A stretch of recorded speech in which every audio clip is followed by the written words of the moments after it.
আসসালামু আলাইকুম। আমি লিলি, বাংলাদেশি ব্লগার লিলিস ফ্যামিলিতে সবাইকে আরও একবার স্বাগত জানাই। কাছে কিংবা দূরে, দেশে বা দেশের বাইরে, যে যেখান থেকে আমার আজকের ভিডিওটি শুরু করছেন, আশা করি সবাই আল্লাহর অশেষ রহমতে ভালো আছেন, সুস্থ আছেন। শুকর আলহামদুলিল্লাহ, আমরাও বেশ ভালো আছি।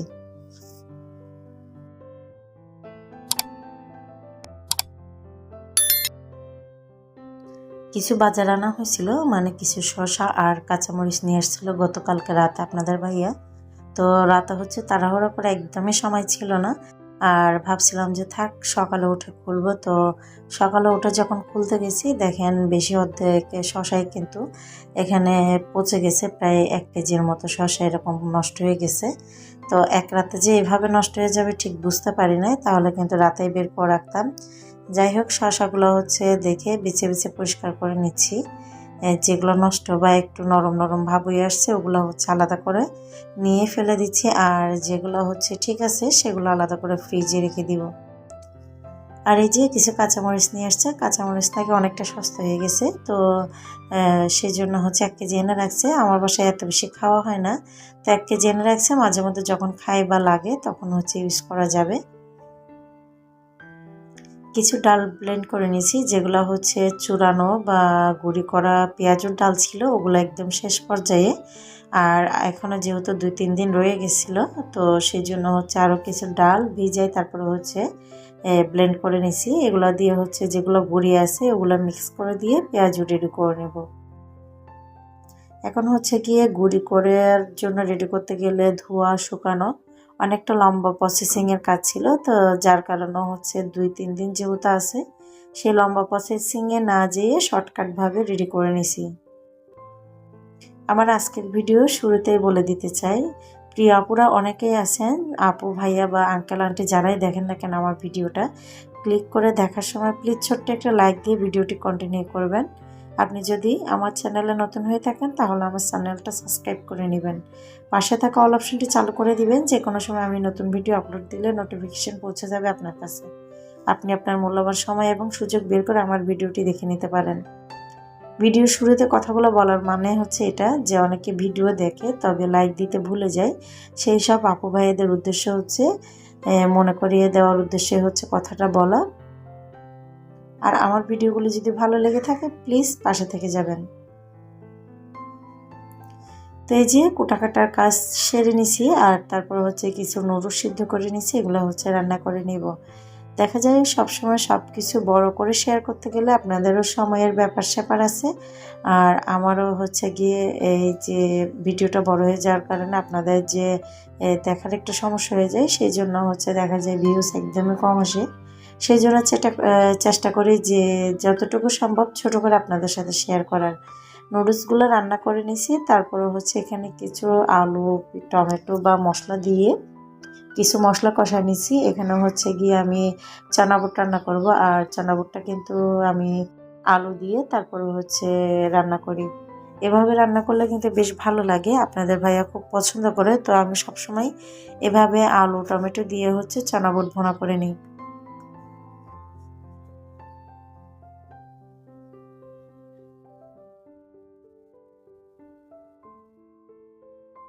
এখন যেহেতু রোজার শেষের দিকে, তো অনেক সময় দেখা যায় আমরা শুরুতে মার্কেটিংয়ের কাজটা সেরে ফেলি, আবার অনেক সময় দেখা যায় শেষের দিকে করা হয় ব্যস্ততার কারণে বা বিভিন্ন সমস্যার কারণে। তো আমার বাসায় কিন্তু এখনও মার্কেটিং বলতে কিছুই হয় নাই। তো কার বাসার কী অবস্থা নিশ্চয়ই কমেন্টে জানাবেন। বেশ ভালো লাগে এই দিনগুলো আসলে। আর আমরা তো এখন বয়স হয়ে গেছে, আমাদের জন্য তেমন একটা না, তবে নিজেদের জন্য কিছু কেনাকাটা করি আর না করি, বাচ্চাদের জন্য তো অবশ্যই করতে হবে। তো চিন্তা করছি আপনাদের ভাইয়া বন্ধ পেলে বলবো ওদের জন্য, মানে উনি নিয়ে আসবে। তো কিছু জুতা কেনার ব্যাপার আছে, তো সেই জন্য বাচ্চাদেরকে নিয়ে আমারও একবার বের হতে হবে। তো বাচ্চাদের পায়ের মাপ ছাড়া তো জুতা আনা যাবে না। তো সেই জন্য চিন্তা করছে আপনাদের ভাইয়া বন্ধ পাচ্ছে, তো বন্ধ পেলে বাইরে যাব মার্কেটিংয়ের জন্য। তো এদিকে আজকে আপনাদের ভাইয়ার বন্ধ দেওয়ার দিন, তো আজকেই বন্ধ হয়ে যাবে, আর কালকে থেকে অফিস বন্ধ থাকবে।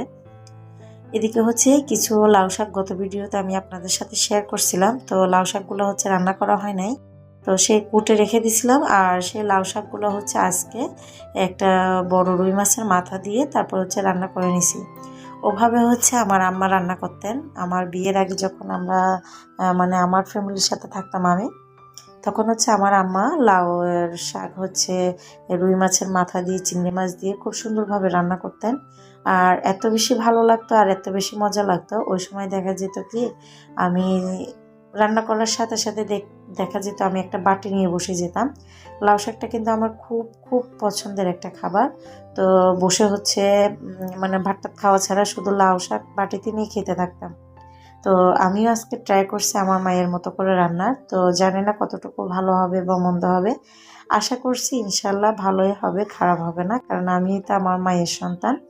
আর রান্নাবান্নার বেশিরভাগ কাজগুলো কিন্তু আমি আমার মায়ের থেকেই শিখছি। তো সেই জন্য আজকে মার মতো করেই রান্না করছি। আর লাউ শাক হচ্ছে আপনাদের ভাইয়া খায় না বা পছন্দ করে না, বলতে খায় না বললে ভুল হবে, পছন্দ করে না খুবই কম। একটু ভালো লাগলে হয়তো বা খাইতে পারে, না লাগলে নাও খাইতে পারে। তো উনি হচ্ছে সেই জন্য তেমন একটা বাসায় আনে না। দেখা যায় আমি যখন গ্রামের বাড়ি যাই তখনও হচ্ছে আমার আম্মা তখন আমাকে খাওয়ায়। আর যখন আমি সুযোগ পাই হয়তো বা আমি বাইরে গেলে বা কোনো কাজে যদি সামনে পাই তাহলে তখন নিয়ে আসি। এই যে দেখেন, এখানে একটু কথা বলে রাখি, আমি যখন কাজ করি আমার বাচ্চারা কি করে দেখেন, এক ছেলে বসে বসে ছবি আঁকতেছে মেয়ে, এই স্টিকার নিয়ে নিয়ে হচ্ছে আলমারিতে লাগাচ্ছে, তুলতেছে, লাগাচ্ছে। আর আমার বড় ছেলের অবস্থা দেখেন, সারা গায়ে স্টিকার লাগায়ে মানে কোনো অংশ বাদ দেয় না, ও পুরো গায়ে মানে পোস্টার বয় হয়ে গেছে একদম। তো এই হচ্ছে বাচ্চাদের অবস্থা। কিন্তু এই ছোটোবেলাটা কিন্তু আসলে অনেক মজার। আমরা যারা ফেলে যাই তারাই কিন্তু সব কিছু মিস করে যায় আর ভুলে যায় যে ছোটোবেলার যে জিনিসগুলো ছিল, সেই জিনিসগুলো যখন আমাদের বাচ্চা হয় তখন কিন্তু দেখে অনেকটা ভালো লাগে বা ওই দিন পুরোনো দিনের স্মৃতিগুলো জেগে ওঠে। এদিকে হচ্ছে আপনাদের ভাই চলে আসছে আর ওনাদের অফিসে হচ্ছে কিছু ইফতারি দিছিল আজকে ওনাদের কোনো এক বসে। তো সেগুলাই নিয়ে আসছে, সেগুলাই আপনাদের সাথে ছোট করে শেয়ার করতেছি। দুটো বক্সে কিন্তু সেম মানে সেম জিনিসই দিছে, মানে কিছু অল্প কিছু ইফতার। তো যাই হোক, শুকর আলহামদুলিল্লাহ। আর এখানে হচ্ছে একটা বাটিতে এক টুকরো মাংস আর কিছু হচ্ছে পোলাও ভাত। তো এই যে আমার লাস্ট ইফতারি প্লেট রেডি করে নিচ্ছি। সম্পূর্ণ কাজগুলা কিন্তু আমি একা হাতে আর একটা চুলায় গুছাই নিছি একে একে। আর দুপুরের পরপর হচ্ছে আমি আমার রান্নার কাজে বা ইফতারি রেডি করার কাজগুলো করতে শুরু করে দিই। তা না হলে দেখা যায় অনেকটা সময় লেগে যায় আর এদিকে বাচ্চাদেরকেও সামলাতে হয়, একা হাতে হিমশিম খেতে হয়। সেজন্য হচ্ছে জোহরের নামাজ পড়ে হচ্ছে কিছুক্ষণ রেস্ট নিই বাচ্চাদেরকে নিয়ে, তারপর হচ্ছে ইফতার রেডি করে নিই। আমার আজকে ভিডিও এখানে শেষ করব। সবাই ভালো থাকবেন, সুস্থ থাকবেন। আল্লাহ হাফেজ, আসসালামু আলাইকুম।